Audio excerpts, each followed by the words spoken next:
Today we're going to do some experiments with the Plus 4. And just wanted to mention on this one, this is the Canadian version.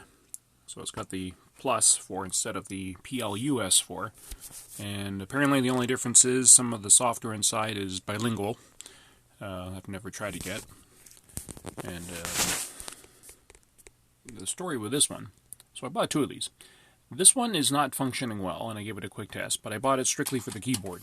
Look how clean that one is. It's just beautiful. Because, let me lift this, whoop. We'll lift you up here like that. Hopefully you're going to stay, if you're not. There we go. Because the one that I bought that's working is coming up right here. Yeah, a little bit more yellowed. But it's also a Plus 4. But the top shell seems in better condition because this one's got some scrapes on it. I don't know if it shows up there. There we go. So what I want to do is take the keyboard from here, we'll put it in here, and then I'll actually start playing some games on it because I've been waiting to do this video before I even try doing anything with the Plus 4. At the same time, while I have them both open, we're going to take out the CPU and the PLA because those are the two main chips that fail on these guys. Put them into this one just to see where the problem is so I can order the parts down the road and have a backup unit in case something happens. And here, take a look at the yellow. It shows more yellow in real life, but that's just beautiful. There we go. So, stand by. Let's crack these puppies open, and here we go.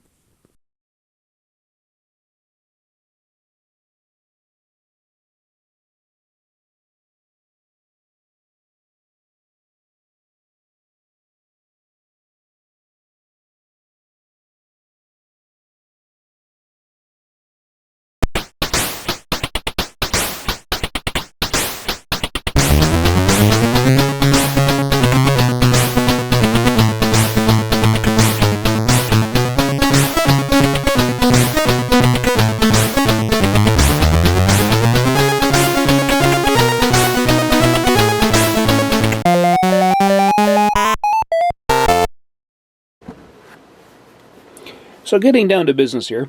So this is my working Plus 4. And the plans for this episode and this segment, we're going to do a couple things. One, obviously I want to play with this a little bit more because I haven't actually played with it too much. But the key things here are, like I said, this is the working one, but you can see it's kind of yellowed and kind of nasty. And don't pay attention to what this thing's trying to tell you on the screen. I'm actually a nice guy, not trying to hurt it. Well, maybe I might hurt it. We're going to find out. Excuse me. What we're going to do, I have two of these. So this is the working one, and this is the non-working one. And I'll show you what this does in a minute. But the keyboard is so much nicer. This case has a couple scratches on it, whereas this one doesn't. So long term here, the main project is we're going to make one really, really nice Plus 4. And the other one I'll just keep for parts. A couple of things to mention. Let me get this closer here. Apparently these are the Canadian Plus 4s. So instead of PLUS 4, this is literally just the Plus 4. And apparently that's a Canadian thing. Doesn't say where it was built though. Anyways. If this motherboard will let me, and I haven't been into these things yet, these are the Square 264 series plus power connector, sorry. And there's a whole episode, like I said earlier. If you watch the Bil Herd lectures and speeches and stuff, he goes on about it. But he keeps putting in the C64 one, and then all of a sudden it goes back to this. He changed it, it goes back to this. So I do plan on taking a C64 one and replacing it with this, so I can just use my better C64 power supply. And on that topic, I have a Commodore 128 power supply that I've hacked in C64 plug. So I got the C64 plug and the 128. And I didn't feel like adding the Plus 4 if I'm only using one of these. So I'm just going to change this Plus 4 out. If this board lets me. If not, then I'll have to hack the plug.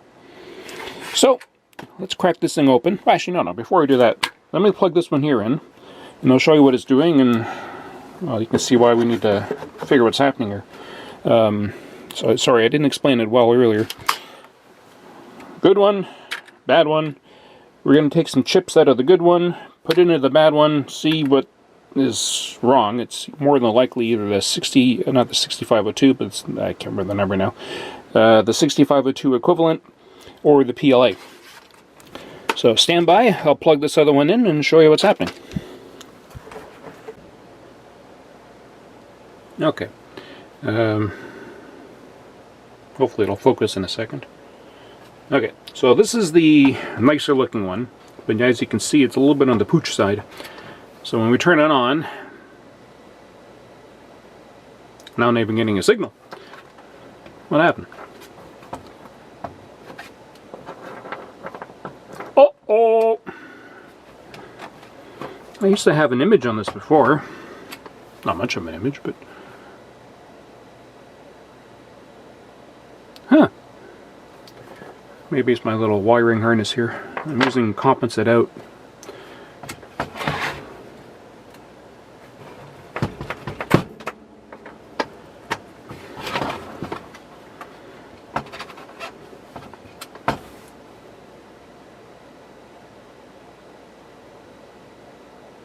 Well, things have gone from, what's the old saying, from bad to worse. There used to be an image on this one, and I can't really describe it. It's, it almost looked like a scrambled version of Spy vs. Spy. That kind of like, you know, you got the open house kind of look where you can see different grids and stuff. Kind of look like that. Yeah. Interesting. Let me turn this off here and see what happens. Actually, I'm going to put you in pause. I'm going to try some stuff here. Okay, sorry for the raster here. I'm using a CRT. For whatever reason, my test LCD went kind of kooky there. Maybe a loose plug. But I give this a quick test here. And here, I'll show you. Let's turn this thing back on.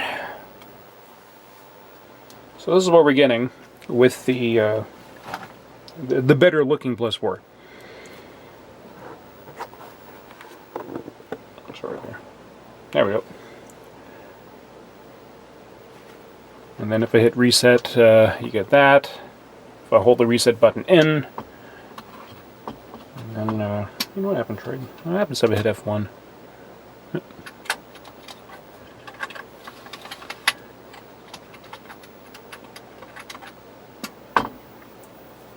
So that is the problem.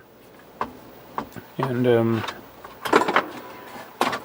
while I have you in the dark here, I can show you how nice the Plus 4 looks on the CRT here. Now that is a 1701, I think I'm using. 1702? 1701 Commodore monitor. And this is a full separate video.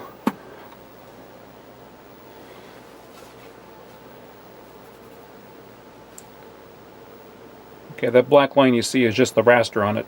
The screen itself is fine. So this is the working but not as good looking one. And the one thing I've always admired about the TED series, look how much free RAM you have to play with. So the Plus 4 is a 64K computer, similar to the Commodore 64, but it's got way more RAM available. I just think that's awesome. Alright, let's move you back over to the test bench. And let's take these things apart and see what happens. You're right there. So here they are side by side. Once again, this is the working one, and you can see it's pretty yellowed. Actually, let's get you a close up here. You got some really good yellowing here.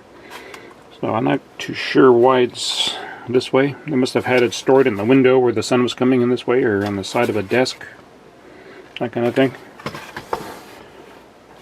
And then this one, look at that, pearly whites. Now, I got the screws on both of them, and okay, it opens that way.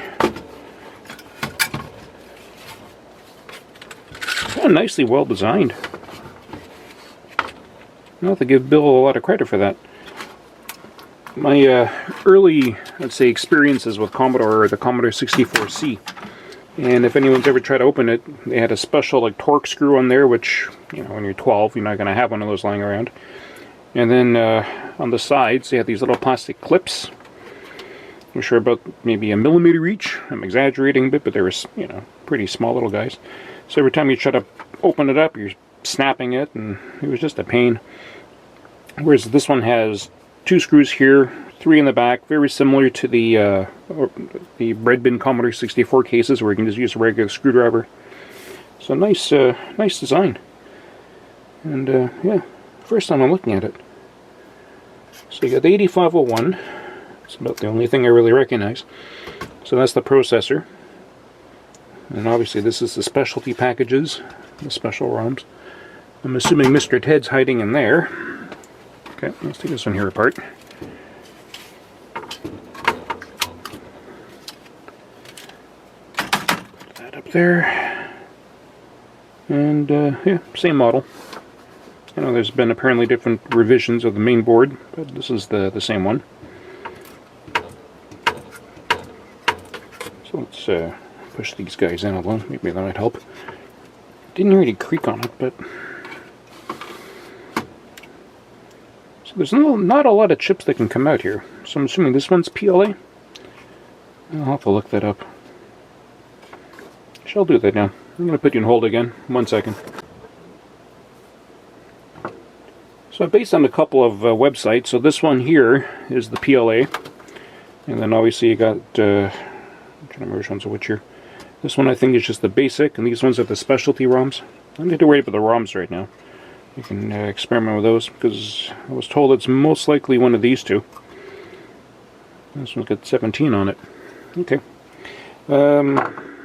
Again, I'm going to put you on hold for a second.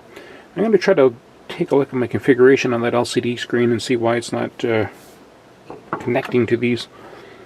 And I'll be right back. Found the problem. There's a loose video wire on the back there. Okay. So now we have, this is the bad plus 4. Good ones over here. Let's pull some chips up. Let's pull some chips apart and see what happens. So again, I'm going to start with Mr. PLA here. Yeah, push this guy up a little more. There we go. Okay, let's take Mr. PLA and see what happens. I should have maybe paused this. Anyways.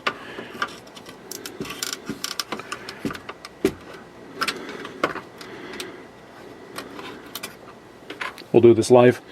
Alright, let's take that one down. That came out rather easy. The other one I had a fight with. You know what I'm going to do here? Over here. Ooh. I always like giving sockets and stuff a little squirt with contact cleaner. Because, you know, it's been a while since they've been opened or used or anything like that.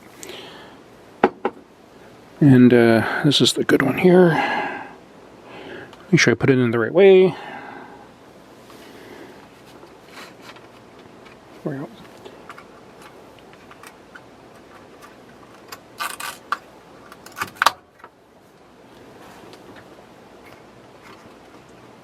Make sure I didn't pop any pins or anything there. Okay. And 1, 2, 3. Okay, so it's not the PLA. What I should do is switch this over with the other one. Yeah, let's try that. So same thing, give me 1 second here. And it's off camera, but I'm gonna, well, kind of off camera. There we go.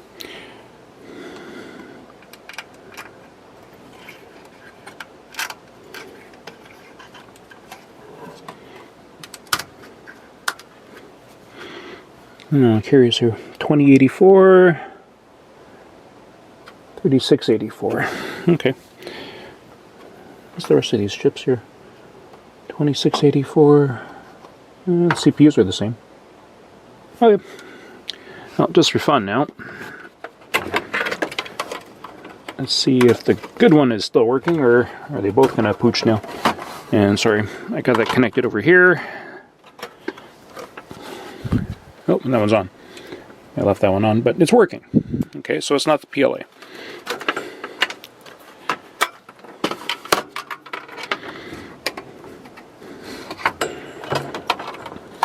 Put this back in here.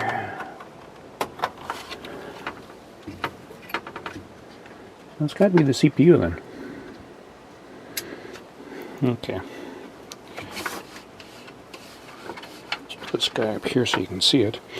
Let's pull the CPU out of the other one first here. Very carefully. I had a chip puller, but I don't know what happened to it.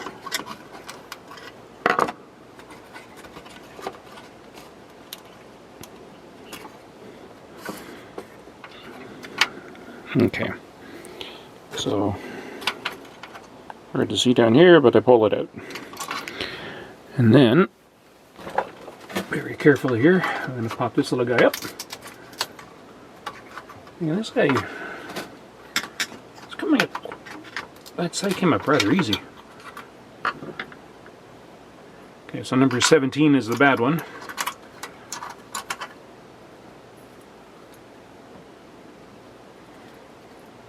So make sure I got the orientation right here. Oh, right, I forgot to juice them.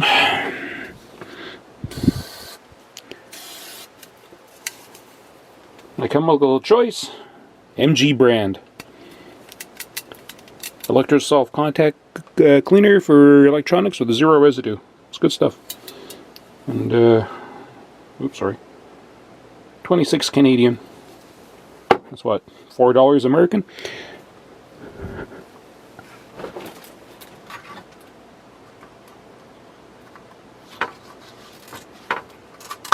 Okay. So we're in. Let me make sure I didn't tap the... Nope, you can see it. And 1, 2, 3. No! Okay, so it wasn't the CPU. Interesting. Now those are the two main ones. Could be RAM. I wish it's going to be a little bit more of a problem because they're soldered on here. And, oh, you know what, looking at it here. It could be a RAM issue. Let me turn this off so I don't blow anything up here. Yeah, I'm going to switch over anyway, so maybe... Hopefully you can see this here. There we go. So these are those MT brand RAM chips.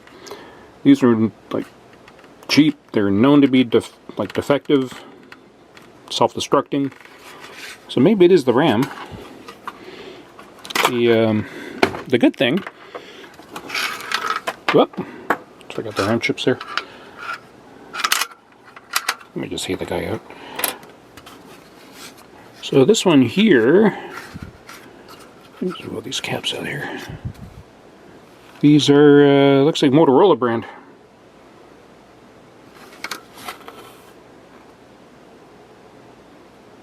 Yep. Much better chips. Okay, let's move you out of the way here.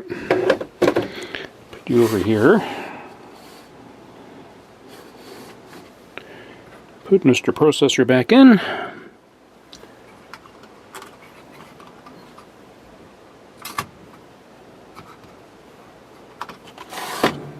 Of course, it would help if I plug everything in too. Okay. And it works. So it's not the CPU and it's not the PLA. And you can't see what I'm poking at here, but let's try it again. So it's not CPU or PLA. I wonder if it's TED. Okay, let's put you on hold. I'm going to pry off the top shield and we'll take a look at that. Be right back. So I pried the RF shield off the TED one here. Or, here we go, sorry.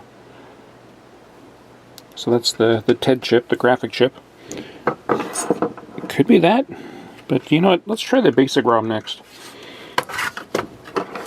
Only because it's a little bit easier to get to and a lot easier to replace too. I don't mean physically, I mean in case I screw something up here. You know.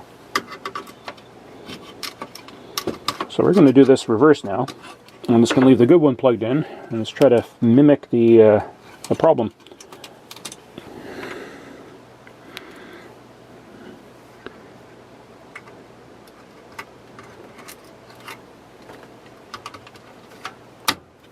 Okay, let's see what this does. Oh, that works. Okay, maybe it is Ted. Okay, let's put you in here.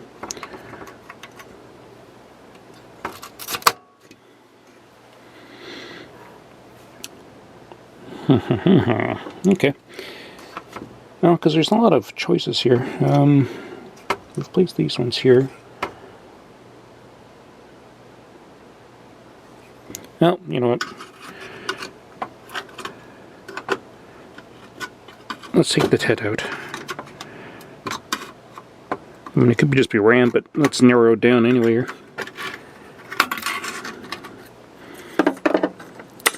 Gives me a chance to put some more heatsink on these things anyway, or heatsink grease. Okay.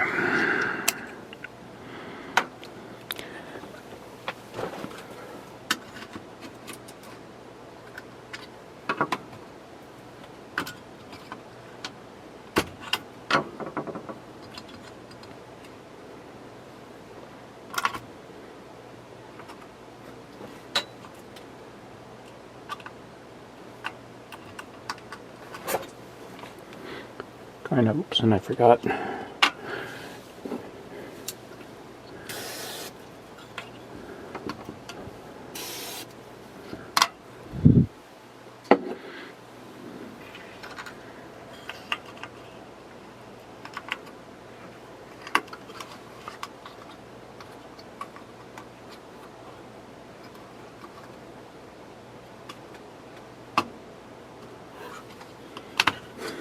Okay, Ted's in.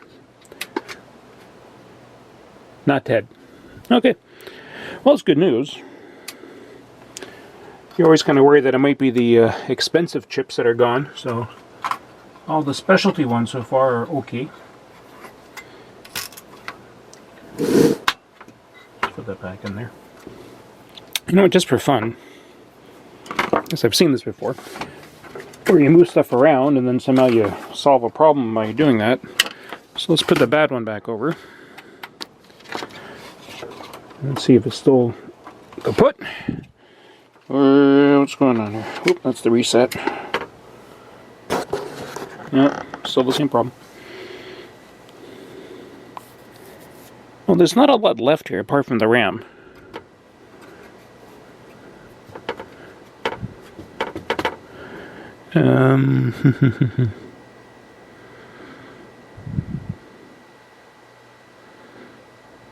Yeah. I could try these. Maybe these are all kind of having some glitches or something. So let's turn this off. And I just want to check the numbers because I'll use this one as a reference here. 3106 by 1, 3105 by 5, 317053-1. Okay. What? I'm going to put you back on pause. I'm just going to run these numbers on Google and see what they say. Turns out I memorized these wrong. These two are the specialty program. This one is the basic ROM. This one's the kernel ROM. So it could be one of these two. Let's try the kernel. Because if the basic ROM was shot, I mean, at least it should come up, right? So, let's take you little guy out here. Come on.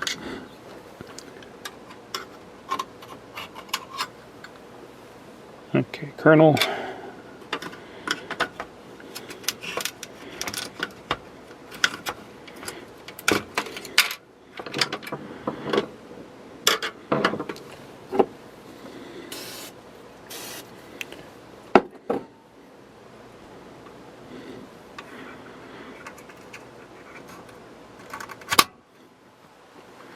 That sounded kind of clicky there.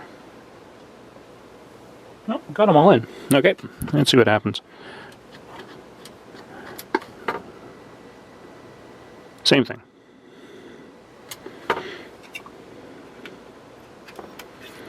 And so maybe it is the RAM after all. Okay, let's put that chip in there.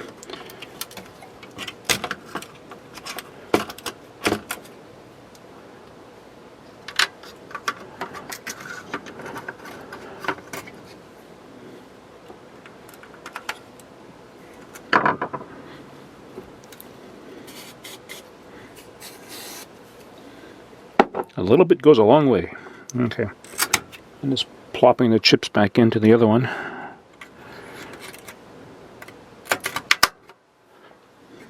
The sockets seem clickier than this one.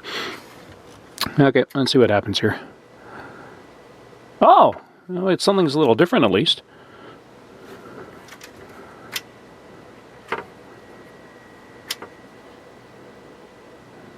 Okay, did I miss a pin? Oh, I did miss a pin. Oops! That explains that click sound. Okay, let's try that again. Oh, let me sit down. See better this way. Oh, and I'm off one pin. There we go. Okay, everything's in. No. Okay. So now obviously the obvious thing here is, does the other one still work? So let's unplug you and put you on top of Mr. Apple over here.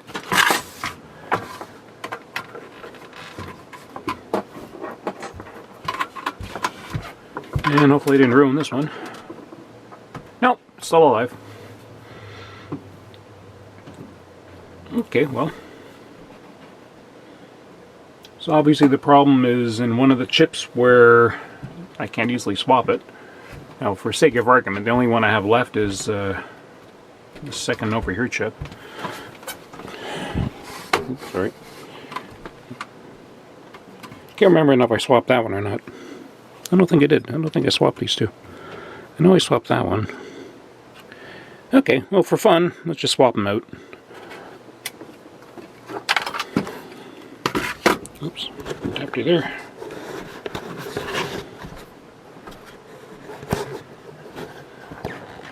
There we go. Okay. You there. Put you there.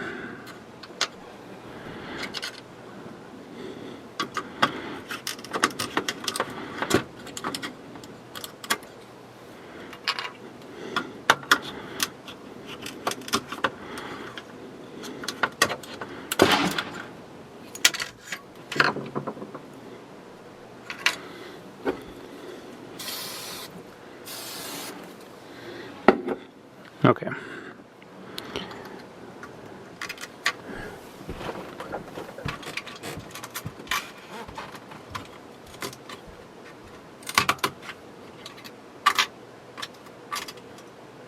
And these ones are the built-in ROM packages, so the word processor and that kind of stuff.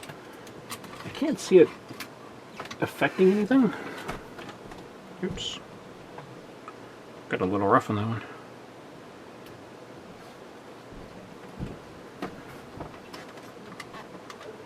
Again, I'm leaning more towards the RAM at this point, but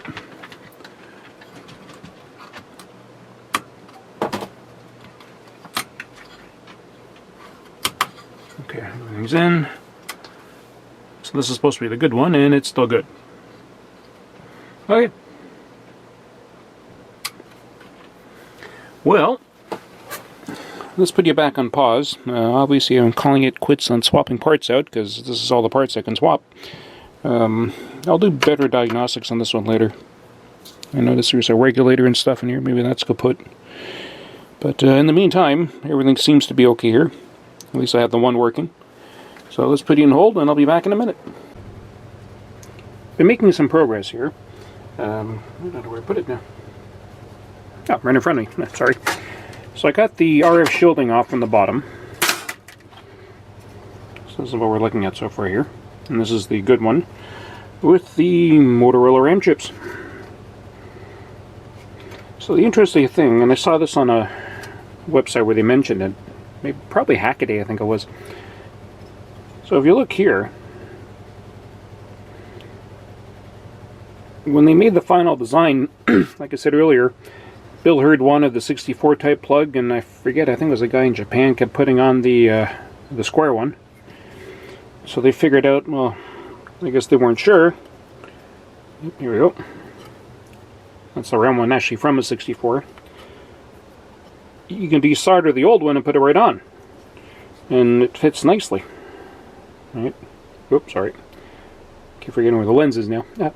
So it actually fits nicely. See, look at that. So let's desolder this critter, put the other one on, and you know, while I'm at it, I might as well recap all these little guys here. There's not a lot. 1, 2, 3, 4, 5. There's only 6 of them. 7, I think. So it won't be that bad. I might as well recap it. I won't do a montage because I like taking my time and listening to music and stuff. I'll give you a little bit of a cleaning too. So I'll put you back on pause and we'll be right back.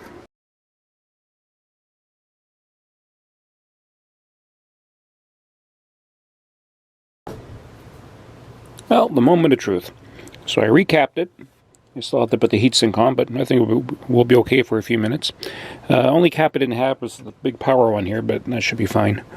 I can always try to get that one after. Everything's actually pretty smooth. I'll mention the capacitor holes in a second, because that was just totally interesting. But let's try this thing up. So, video. And where is it now? A round 64 plug.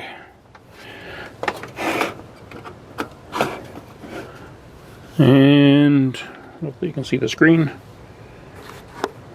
Screw that up a little there. There we go. And 1, 2, and 3. No smoke. Hey, there we go. It's alive. Looks pretty clean too. Okay, so I didn't make a mess out of this one.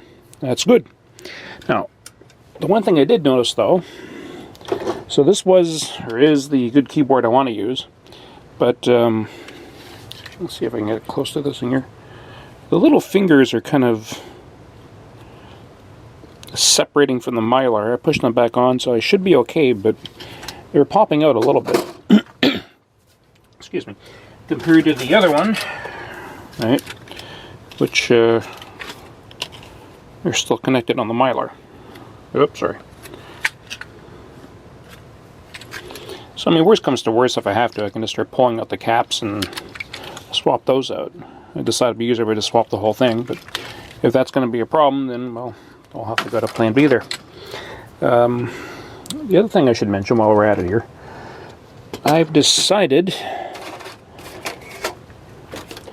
you know, a lot of people are not putting back the shielding, and I'm going to do that as well. I don't see really any need for it, because in today's world we don't have a lot of aerial antennas, everything's digital, and you know, this is kind of a dying connection using the composite / separate audio video inputs. And it's also the case is plastic. It's not like there's anything metal underneath there. We need that extra, you know, shielding layer. So I'll try it without it. I'm not going to throw it out, obviously, but yeah, and that should maybe help on the heat a little bit as well.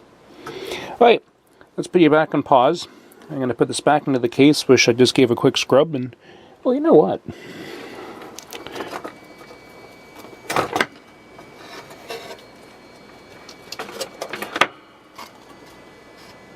I don't know if you can see it here. Something is beeping at me now here. Oh, sorry. I'm only using the left channel for the TV and for the sound, and the right one hit something metal and was kind of chirping a little bit there. Anywho, whoever had this, you can kind of see there's a little bit of dirt and wear on the user port. So they must have had a modem at some point. Because the other one, which I haven't taken out of the case yet, I don't know if you can see that or not in there. Oops, sorry. Looks a little cleaner. I'll try to get you that way here. All right. So that's kind of interesting. So this one was well, not well enjoyed, but at least it was enjoyed enough. It wasn't one of those sad stories of, you know, we'll buy it, oh look, nothing's really good with it, and put it back on the cupboard. Okay, as I said, let's put you on hold. I'm going to put this back together and try it again. down and almost back together. Now, I have been told this a few times in my life that I'm out of control. And as you can see here, excuse me, I got some heat sinks here. And I added a little fan. It's a little 5-volt blower fan. So check this out.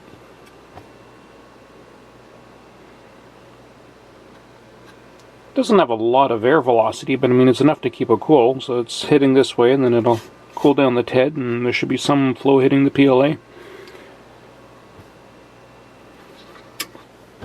Hey, why not? And I checked for clearances, everything is fine that way. So let's put the keyboard back in.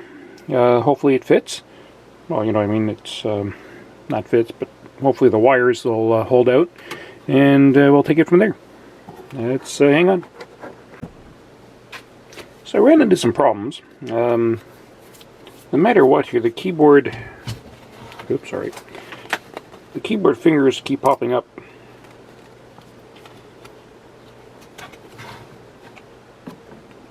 There we go. I took a heat gun to this, thinking maybe there still might be some adhesive on it. Sorry, let me zoom out a little here. There you go. Okay. So the heat gun didn't work. So I'm going to go with the glue on, or sorry, solder on a different connector. And it's been done before. I've done it once. I've seen many videos where you can do it. You just kind of solder on right onto the points here. So I decided to flip this thing around, and instead of having this as the male, this will become the female. Now, if you look at the +4 board now, I got this blue header here. So let's zoom in a little more here.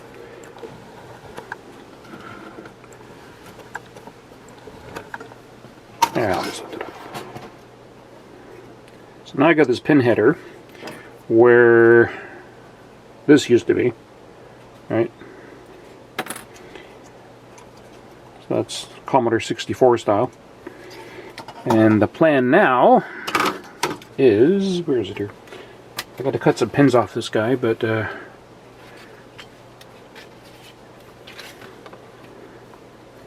so basically, again, let's zoom in so you can see this better. Whoop, that's out.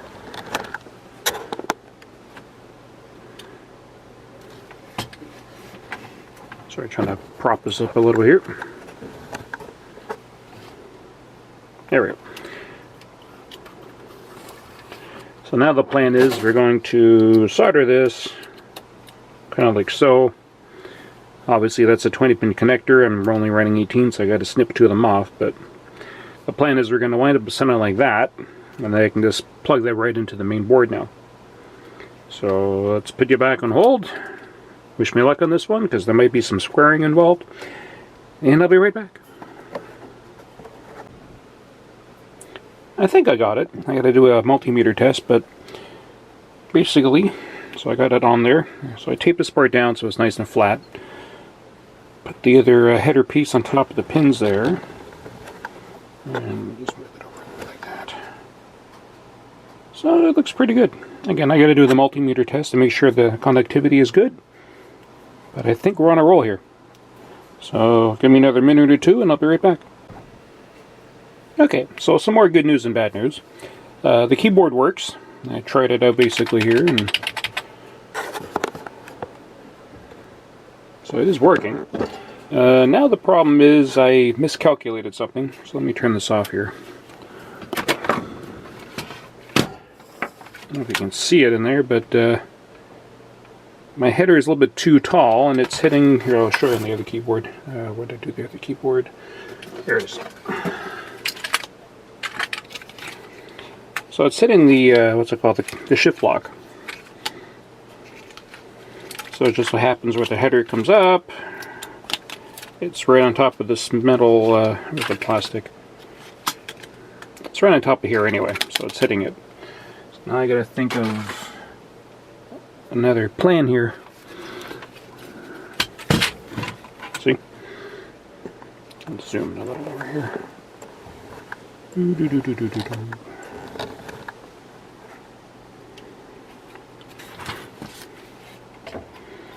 So it's taller,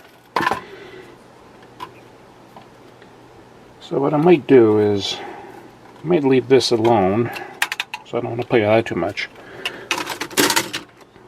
So looking at these, I might take those back out and put a 90 degree in. Maybe try to hit the connector this way. Maybe I'll bend these a little bit. I'm not too sure. Okay, some more pondering, but we're getting there. We're getting quite close. So I decided to bend the pins not quite 90 degrees. I don't know. Let's say 60 degrees. Just enough where there's a little bit of pressure in there, but not a lot. So I managed to kind of squish down the top, if you want to call it that. So it is sealed. And as you can tell, the keyboard is working. Everything seems fine. So I think we're done on this one. Everything's good. You can hear the fan running. That may get annoying after a while, but anyway, it sounds kind of cool. And that's it. So we'll do a quick review in a minute. And a couple of other things I'm going to show you, and I'm not sure where to start on this one. Anyways, be right back. Okay, I'm using my cell phone on this little segment here. Slight change of plans. I took the fan off over here, only because when I was closing the lid I noticed it was causing some problems. And I lost one of the matrix columns, if you want to call it, on the keyboard. The 1, the Q, and some of the stuff wasn't working. And I noticed, hard to see in there, but pin 5 got a little funky. So while I was in there, I fixed pin 5, everything's working. But then I decided to move the fan over here, because I noticed there's a lot of space on the back section of the lid. So these are 5-volt blower fans. It's the same one I had over there, just a little longer wire. But it comes with like a little duct. So it's actually blowing the air this way, which will be right down on top of the TED. Because the TED is the hottest running chip, apparently. So it should hit about, oops, over here. So the fan will hit right here, so I get some going towards the CPU. The rest of it will be on top of the TED. Everything should be good. So let's put this back together, and we'll give it one final test. Okay, so we managed to get a few things done here. I tested the bad +4 against the good +4. Found all the chips to be good, or the main chips, so that's a positive. Swap the keyboards around, which is what the main goal was. Fix the connection. Even swap the power socket. So now I'm using a 64 style socket. And then we put some heat sinks in and a fan, so everything is looking good. The testing was good. So it is now time to play around with this thing and see what we can do with it.